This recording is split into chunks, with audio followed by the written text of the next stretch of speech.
Students, in this video, I'm going to start separable programming. So what is separable programming and what is the procedure to solve that programming problem we will discuss during this topic. So here, first, what is separable programming? Separable programming is one of the indirect method to solve non-linear programming problems. So this is indirect method. This is not a direct method. We will get approximate solution. We will not follow any classical method. So classical methods are direct method. This is indirect method. Fine. Second point is that it is useful in solving those NLPP in which the objective function and the constraints are separable. So what is separable? We will discuss this later on. But here objective function and constraints both are separable functions. This method is used to obtain at least approximately optimal solution for a relatively large class of NLPP. That means this method will provide you an approximate solution. Fine. Then we approximate the functions involving by piecewise linear functions. Here basically if we have objective function and constraint in the form of separable function, then they are basically approximated by linear functions and piecewise linear functions. Fine. Next point is there is no particular method to determine the number of piecewise linear functions. That means suppose function is separable, then how to linearize this? There is no particular method, but for time being we will use the concept of convexity and we will determine how to find out or how to convert a separable function into a piecewise linear function. We will discuss this later on. Then error in approximation can be reduced by having large number of linear segments. For example, if suppose we have a function here, suppose this, so we are linearizing this. Linearizing means we are linearizing, that means we are taking the linear approximation of this. So this is linear function. Green one is the linear function. But how many partitions are there? For example, in this case we are having how many partitions? These are the number of partitions, 1 2 3 4 5. But in some cases you may take say 10 number of partitions for the same type of functions. This you may take say 10 number of partitions, so small partitions, 2 3 4 5 6. So this will increase the number of partitions. Error is reduced but complexity increases. So here complexity increases. Here simple, this is simple, this is little bit complex. Here large error, here small error. So you make a balance. Fine. So you have a your aim should be how to minimize the error but complexity, reduce the complexity also. So aim is to make a balance. Fine. So this is the procedure. So now the first definition is separable function. What is a separable function? A function f of variables x1 x2 xn is said to be separable if it can be expressed as function of x1 only plus function of x2 only, that means f1 x1 f2 x2 and so on, plus fn xn. So this is the function of variable n only, xn only. Each fi is a function of only one variable. Fine. So this is separable function. Example is, first example, f of x1 x2 is written here x1 square minus 2x1 plus x2 cube minus 3x2. So this is a separable function. Why? Because if you take initial two terms x1 square minus 2x1, so they can be written as f1 x1, function of x1 only. Similarly, last two terms x2 cube minus 3x2, they are the function of x2 only and written as f2 x2. Fine. So f1 x1 is x1 square minus 2x1, f2 x2 is x2 cube minus 3x2. So that's why this is a separable function. Similarly, the second example, here the second example, f of x1 x2 x3 4x1 square plus 5x2 cube plus 6x3 4. This is also a separable function because this can be written 4x1 square can be written as f1x1, 5x2 cube can be written as f2x2, and 6x3 4 can be written as f3x3. So f1x1 is 4x1 square, f2x2 is 5x2 cube, f3x3 is 6x3 4. So this is also a separable function. Next is a counter example. So here f x1 x2 is x1 square plus x2 cube plus sine x1 plus x2. So this is not a separable function because you are not able to write down this as f1 x1 plus f2 x2. You cannot write down this sine x1 plus x2 in the form of function of x1 only and x2 only. That's why due to this we are not able to write down this in the form of this, and that's why this is not a separable function. Now next example is basically, if you will see, f of x1 x2 is x1 x2. So this is not a separable function. You are not able to write down this in the form of f1 of x1 plus f2 of x2. But due to some transformation or using some another transformation, you may write down this in the form of a separable function. So suppose we are having a transformation y1 is equals to 1 by 2 x1 plus x2, y2 is 1 by 2 x1 minus x2. We have suppose used these two new variables. Now y1 square minus y2 square will provide you 1 by 4 x1 plus x2 whole square minus 1 by 4 x1 minus x2 whole square. This will, after simplification, will give you x1 x2. This is x1 x2, this is x1 x2. So that's why f of x1 x2 is equal to x1 into x2. This can be written as y1 square minus y2 square, which is nothing but a function, new function g of y1 y2. And this is can be written as g1 y1 plus g2 y2, where g1 y1 is basically y1 square and g2 y2 is y2 square. So a separable function. Fine. So this is, we can, some functions may be converted and some of them may not be converted. Fine. So this depends upon problem to problem. Now, so this is the separable function concept. Now conversion of non-linear function into an approximate separable function. For example, in this example, suppose this is your separable function. This is your separable function. So now aim is how to convert this part as a linear approximation. How to convert this part as a linear conversion. So this is given in this part. So suppose let us consider a function f with domain LU, lower bound, upper bound, to R is a real value. So now divide this domain LU into R plus 1 grid points. That means R number of partitions, R partitions. R number of partitions we will divide. So this is L lower bound and this is the upper bound here, L and U. Now divide this into R number of partitions, that means R plus 1 grid points. So this is the partitions, 1 partition, 2 partition, 3, 4, 5 and so on. So these are total R number of partitions, and ultimately these points, node points, will be R plus 1. So we will designate, say, lower point as x0, the next point is x1, x2. This is the kth partition, xk plus 1, and then next point, and last point is xu, u is equal to xr. So if you count x0 to xr, these are total R plus 1 points. Fine. So they are in increasing order, so they are written here. L is equal to x0 is less than x1 is less than x2 is less than x3 less than xr minus 1, this point, and then xr is nothing but u.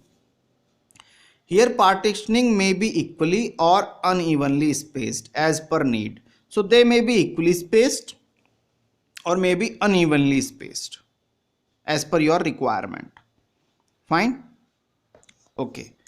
Now consider k plus 1th sub interval. That means this interval, xk to xk plus 1.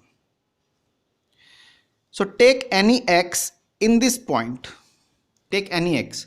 So we are basically having this figure. So among this, we are considering, for example, this interval. This is xk, this is xk plus 1.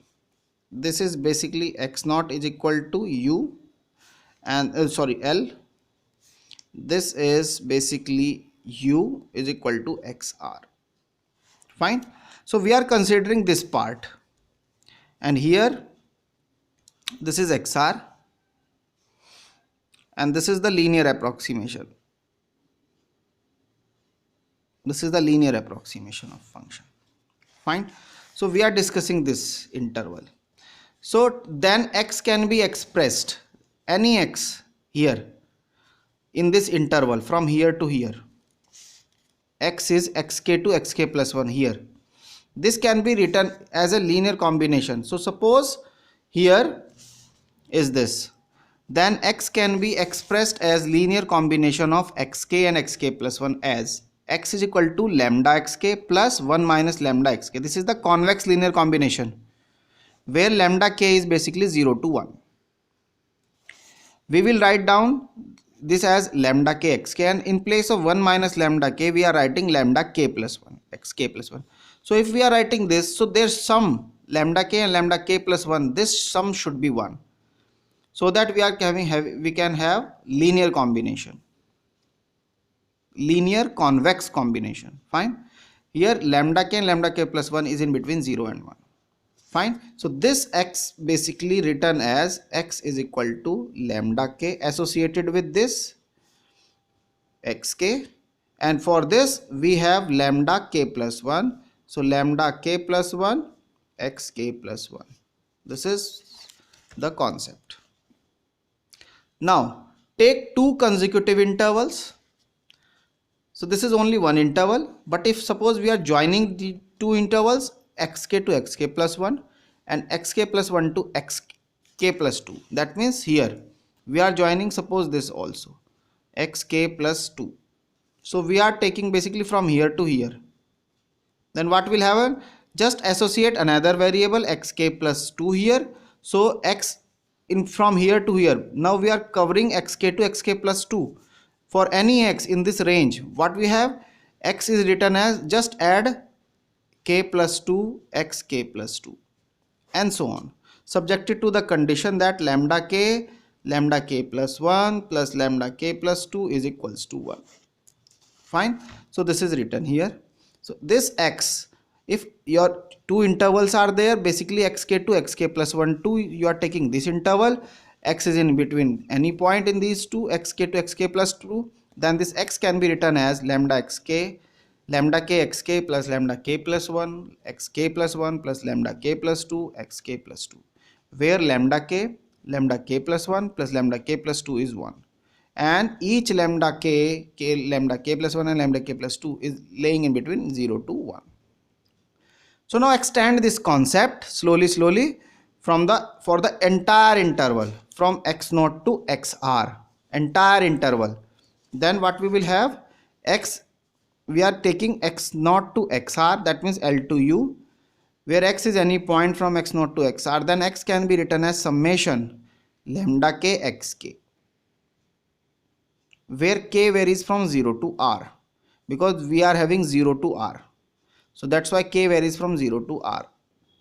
And this condition is extended as summation of lambda k is equals to 1, where k varies from 0 to r, and each lambda k is in between 0 and 1 for all k. So this is basically the convex linear combination of the interval.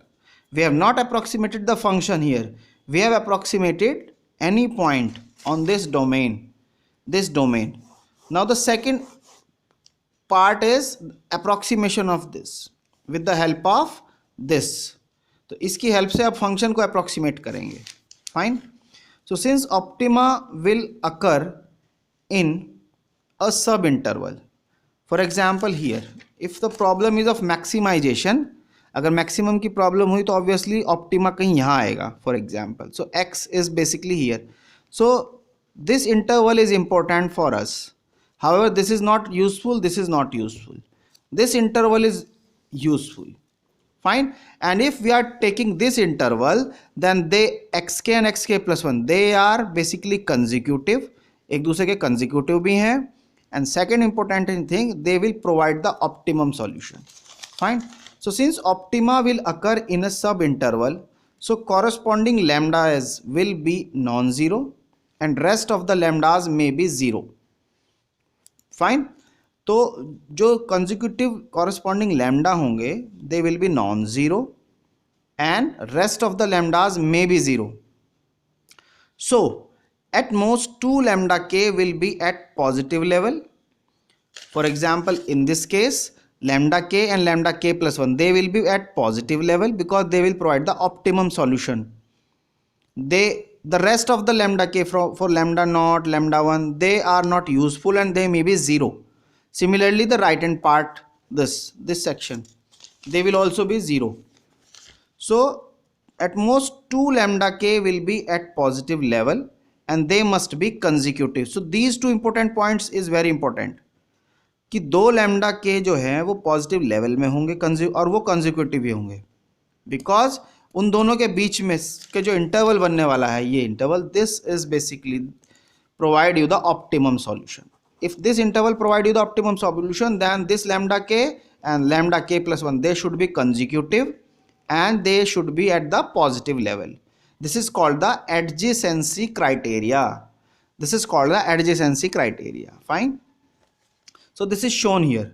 So this is the entire domain, and in this interval, because our problem is of minimization, so we have taken this as the curve, and here is optima, which is denoted by x star. So that's why optima basically exist in this sub interval, which is xk to xk plus 1, and that's why the corresponding lambda k and lambda k plus 1, they must be positive level, and the remaining lambda, for example lambda naught, lambda 1, lambda 2, lambda r minus 1 and lambda, they may be 0.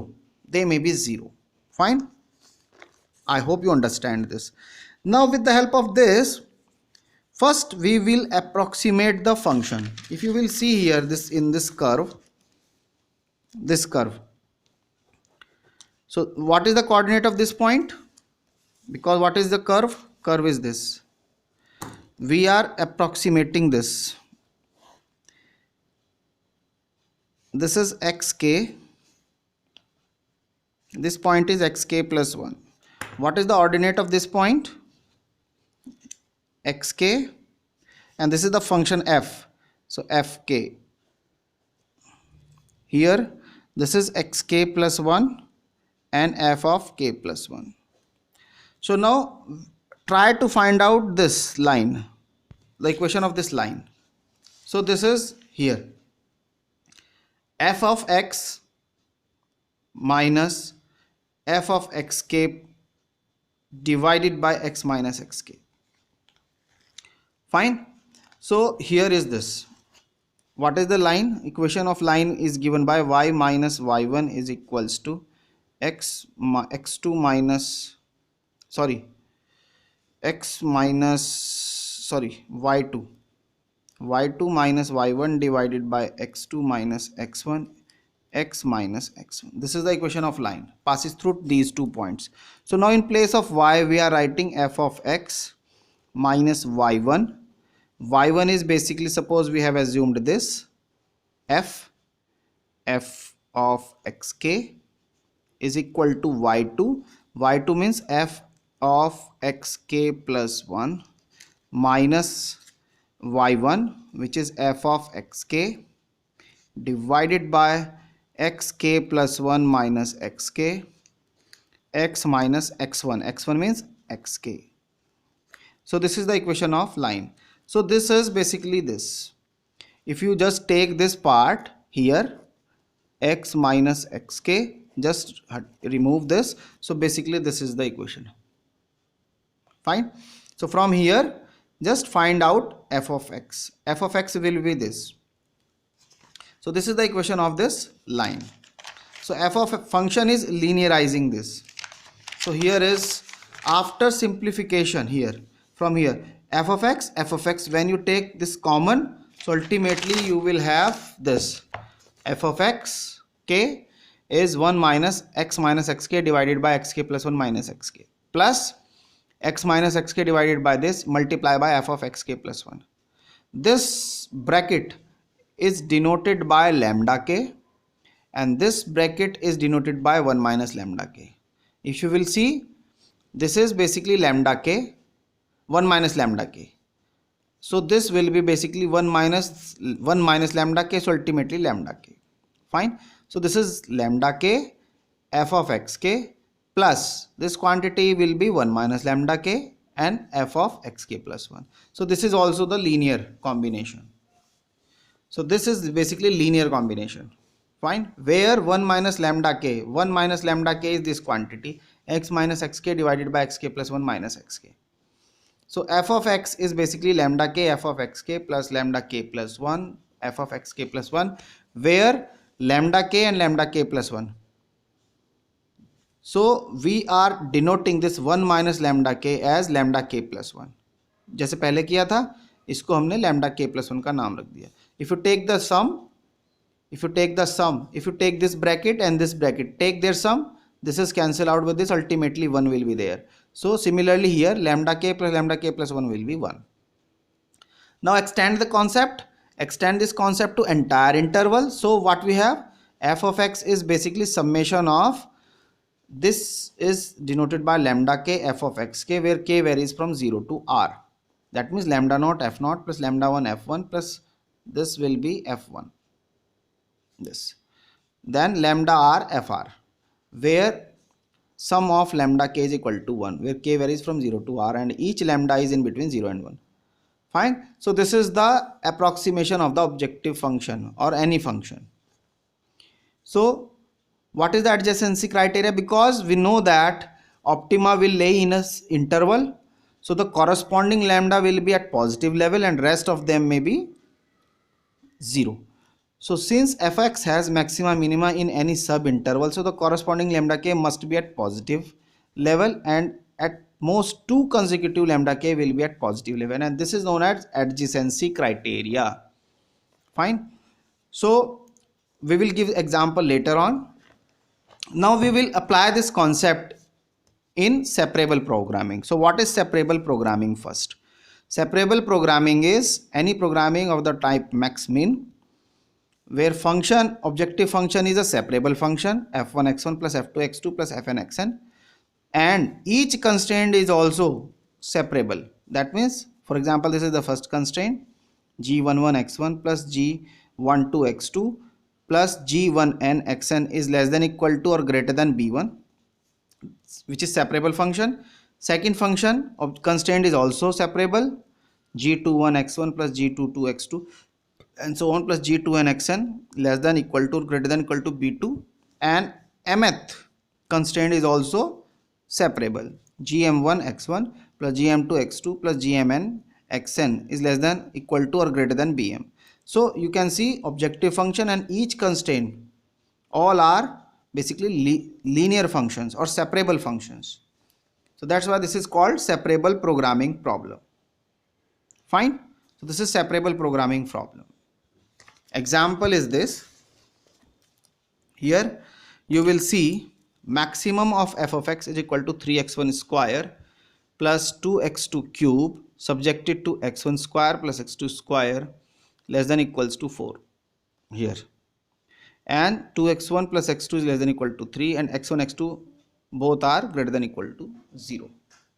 So objective function, this can be written as f1 x1 plus f2 x2, so separable. Similarly, first constraint can be written as g1 x1 plus g2 x2 less than equal to 4, again a separable function.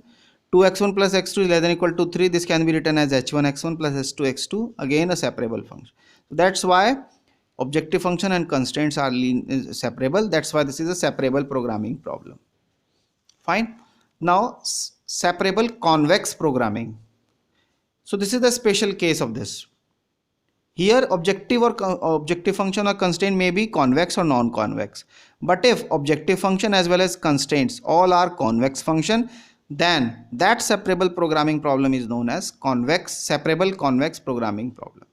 So it is a special case of separable programming in which the separable objective function in minimization form and all separable constraint less than type are convex function.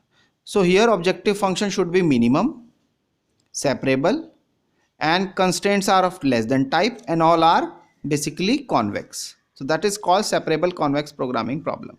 Example is this: minimum of f of x is equal to 9x1 square plus 5x2 square minus 5x1 plus 2x2.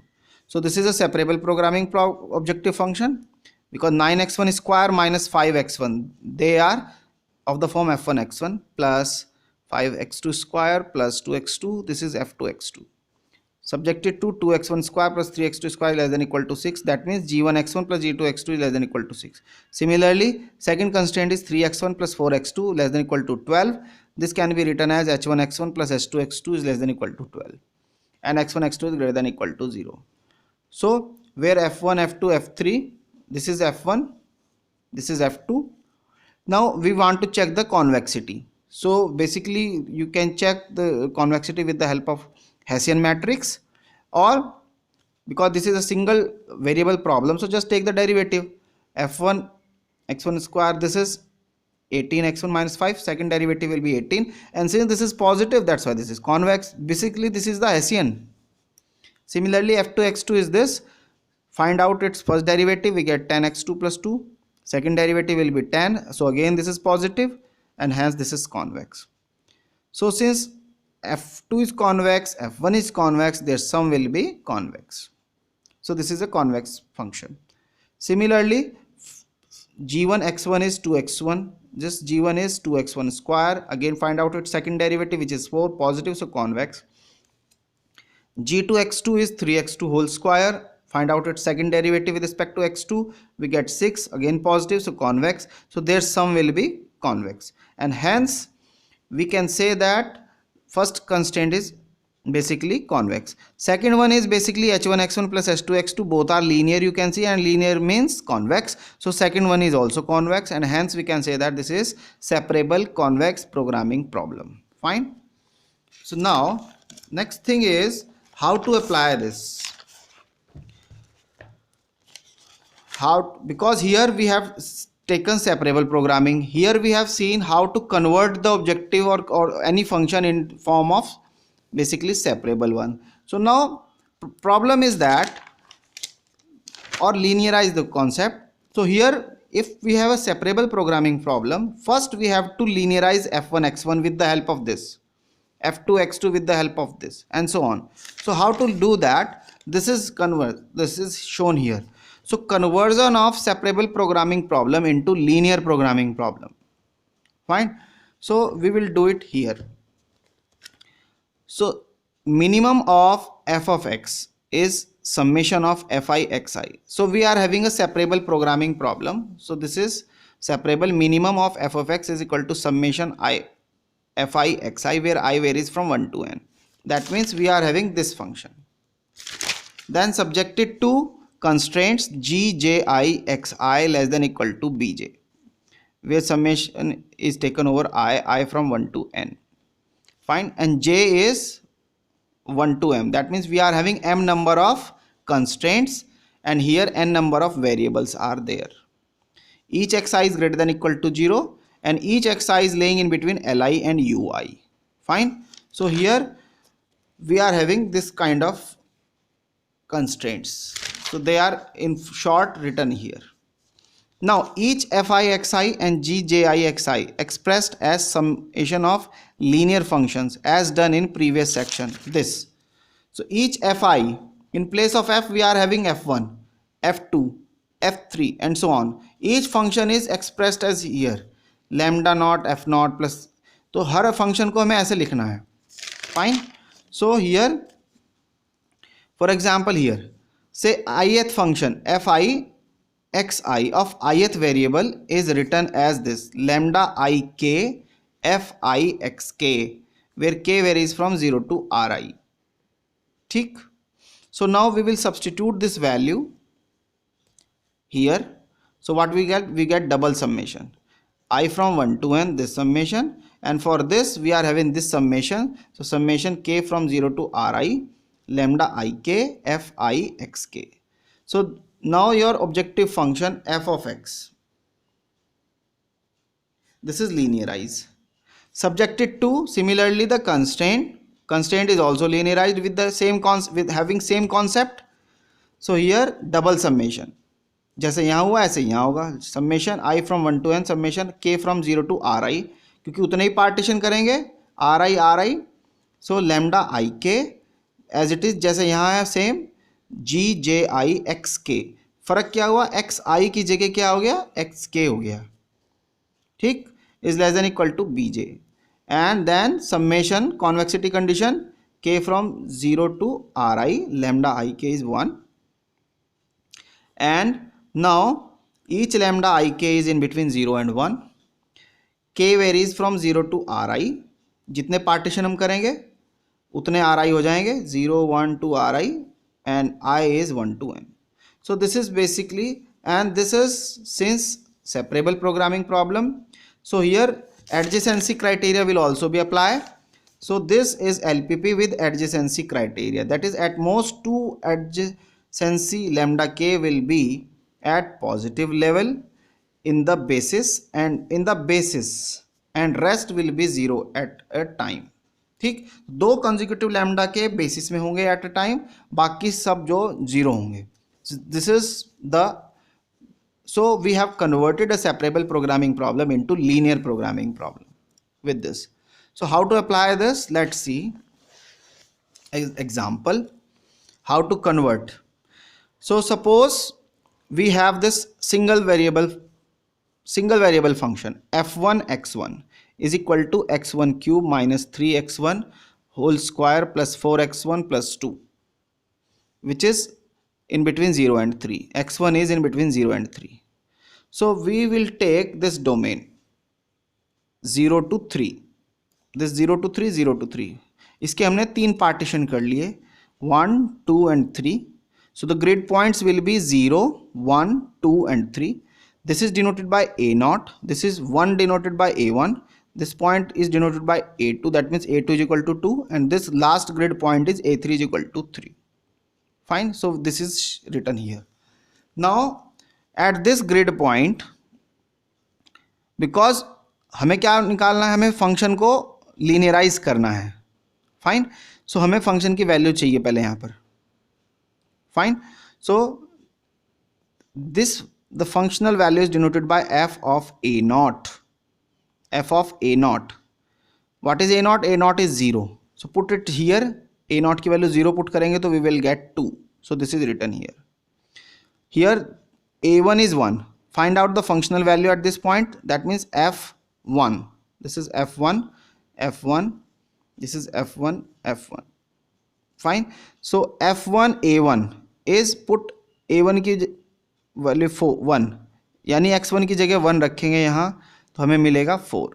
Similarly a2 is 2, so f1 a2 is put 2, x1 की जगह 2 रखेंगे यहाँ, so we get 6. Similarly f1 a3 is 14. So these are the functional values. So the linear approximation of f is given by this. f1 x1 is equal to lambda naught, this is, sorry, this is f, और 1 1 कर सकते हैं f1, so f1 1 1 2 1 3 1 sorry 1 0 1 1. Let's see, here we are using 0 to ri, so 0 1 2 and 3 1 3, so this will be basically 1 0 1 1 1 2 1 3. Fine, so lambda naught f of 1 0 a naught is what, 2.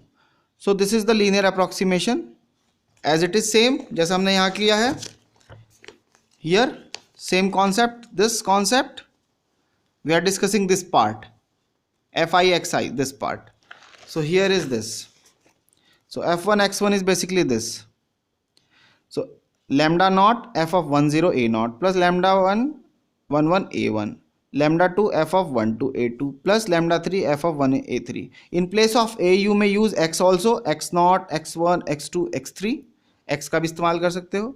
Fine, Now substitute the values. F10 a naught is 2, so 2 lambda naught, plus this value is 4, this value is 4, so 4 lambda 1, plus 6 lambda 2, plus 14 lambda.